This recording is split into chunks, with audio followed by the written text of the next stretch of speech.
বন্ধুরা, গঙ্গা সিরিয়ালের এই পর্বে দেখা যায় সিন্ধুজা অর্জুনকে বলছে তুই রৌনককে খুন করেছিস। অর্জুন বলছে ছোটবেলা থেকে তুমি আমাকে অনেক ভালোবেসেছো, বুঝতেই দাওনি তুমি আমার নিজের মা নও।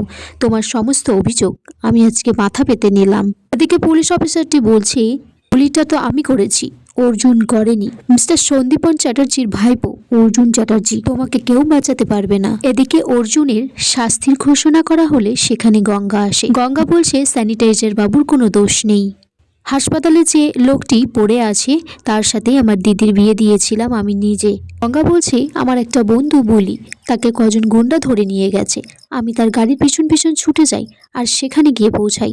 সেখানে আমি এই অর্জুন স্যারের নাম শুনে আমার বুকে জল আসে। আমাদের মতো মানুষকে তো কেউ বাঁচাতে আসে না, একমাত্র উনি আসে বাঁচাতে। এখানে ভিতরে ঢুকে দেখি খুব হুড়োহুড়ি হচ্ছিল। সেখানে অর্জুন স্যারের ধাক্কা লেগে পড়ে যায়। তারপরে গুলিটা চলে। উনি গুলি করেনি, বারবার উনি আমার জীবন বাঁচিয়েছে। ওনার মতো একজন পুলিশ অফিসার কি করে ইচ্ছাকৃতভাবে গুলি করতে পারে?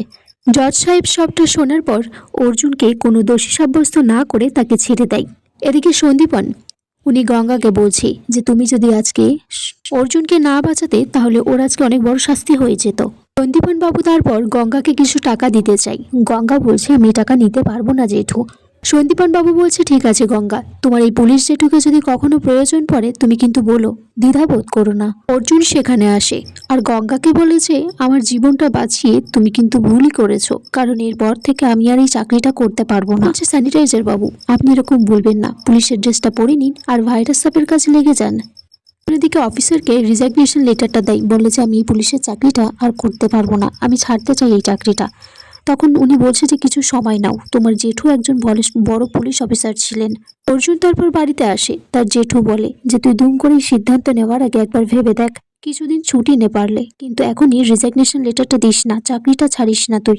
অর্জুনের বাবা অর্জুনের মাকে বলছে যে তুমি খুব ভালো করেই জানো অর্জুন নিজে থেকে গুলিটা চালায়নি। আমরা যদি পরিবারের সবাই চেষ্টা করি তাহলে রৌনক কিন্তু সুস্থ হয়ে উঠবে আবার। অর্জুনের মা বলছে আমি অনেকবার শুনেছি অর্জুন রৌনককে শাসিয়েছে, বলেছে পুলিশের গুলিতে তুই এনকাউন্টার হয়ে যাবি, আজকে সৎ ভাই বলে আজকে ওকে মেরে দিলি। 3-4 মাস পর দেখা যায় অর্জুন তার চাকরিটা ছেড়ে দিয়েছে, সে একটা আইটি কোম্পানিতে চাকরি করছে। কোম্পানি থেকে যখনই বেরোই তখনই গঙ্গা পিছন থেকে ডাকে স্যানিটাইজার বাবু বলে, তাকে ঝালমুড়ি খেতে দেয়, তাকে বড়া খেতে দেয়। বলছে গঙ্গা তুমি যেটা চাইছো সেটা কিন্তু কখনোই সম্ভব নয়। তখন গঙ্গা বলছি আপনাকে কিন্তু এই পোশাক একদমই মানাচ্ছে না, আপনি কোথায় ওই পুলিশের ড্রেসটি পরবেন, স্যানিটাইজারের মতো গাড়ি থেকে নেমে একদম জঞ্জাল বা ভাইরাস সাফাই করবেন, সেটাই আপনাকে ভালো লাগে। তারপর ধুমধাম মারবেন, কানের তলায় চাপাটি করে মারবেন। বন্ধুরা, আগামী পর্বে দেখা যায় অর্জুন একটা গঙ্গা ধারে বসে আছে একা একা। সেখানে গঙ্গা গেছে। অর্জুন বলছে তুমি এখানেও?